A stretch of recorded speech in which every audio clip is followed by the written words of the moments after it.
নিশ্চিতভাৱে সমগ্ৰ দেশৰ লগতে অসমতো ইতিমধ্যে দ্বিতীয় পৰ্যায়ৰ নিৰ্বাচনৰ আজি 5টাকৈ ভোট গ্ৰহণৰ ইতিমধ্যে প্ৰক্ৰিয়া চলিছে আৰু এই মুহূৰ্তত মই উপস্থিত আছোঁ ৰহা সমষ্টিৰ এটা অঞ্চলত আৰু মই মোৰ সতীৰ্থ সাংবাদিকক দেখাবলৈ অনুৰোধ জনাইছোঁ যে চাওক ইতিমধ্যে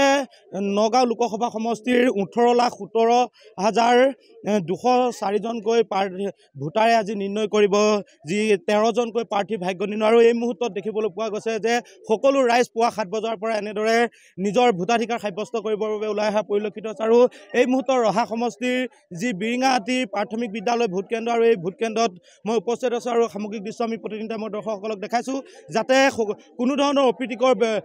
ঘটনা সংঘটিত নহয় তাৰ বাবে প্ৰশাসনে বিশেষ পদক্ষেপ গ্ৰহণ কৰা এই মুহূৰ্তত পৰিলক্ষিত হৈছে সকলোকে সুকলমে এজন দুজনকৈ যিহেতু ভোটকেন্দ্ৰৰ ভিতৰলৈ গৈ তেওঁলোকক ভোটদান কৰিবলৈ প্ৰশাসনৰ তৰফৰ পৰা ব্যৱস্থা কৰা ইতিমধ্যে পৰিলক্ষিত হৈছে সকলো লোকে কিন্তু পুৱা 6 বজাৰ পৰা ওলাই আহি তেওঁলোকৰ যিসমূহ নিজৰ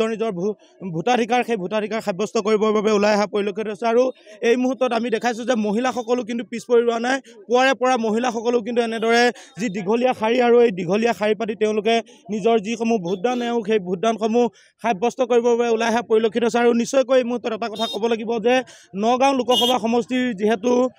18,17,204জন প্ৰাৰ্থী ভোটাৰ আছে আৰু এই ভোটাৰৰ মাজত কিন্তু এই বেলি যদি চাই তেতিয়াহ'লে নিশ্চয়কৈ ক'ব লাগিব যে সংখ্যালঘু ভোটাৰে কিন্তু এবাৰ নিৰ্ণয় কৰিব যে শেষ হাঁহি কোনে মাৰিব যিহেতু 13জনকৈ প্ৰাৰ্থী আছে আৰু কংগ্ৰেছ UDF আৰু যিহেতু বিজেপি তিনিটা দলেই কিন্তু নিৰ্বাচনী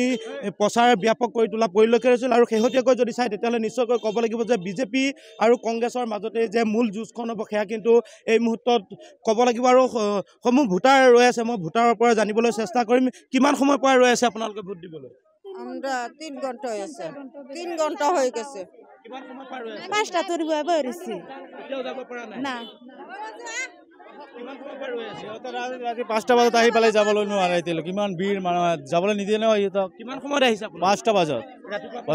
5টা বজাত কিয় হৈ আছো 5টা বজাত 5টা বজাত 5টা বজাত আহিছো 5টা বজাত আহিছো হয় নিশ্চয়কৈ এই মুহূৰ্তত ক'ব লাগিব যে পুৱা 5 বজাতে কিন্তু সেইসকল ভোটাৰ ৰাইজ ওলাই আহিছে আৰু তেওঁলোকক প্ৰশাসনৰ তৰফৰ পৰা এজন দুজনকৈ তেওঁলোকক ভোট কেন্দ্ৰৰ ভিতৰত সোমাই তেওঁলোকক ভোটদান কৰিবৰ বাবে তেওঁলোকে ব্যৱস্থা কৰিছে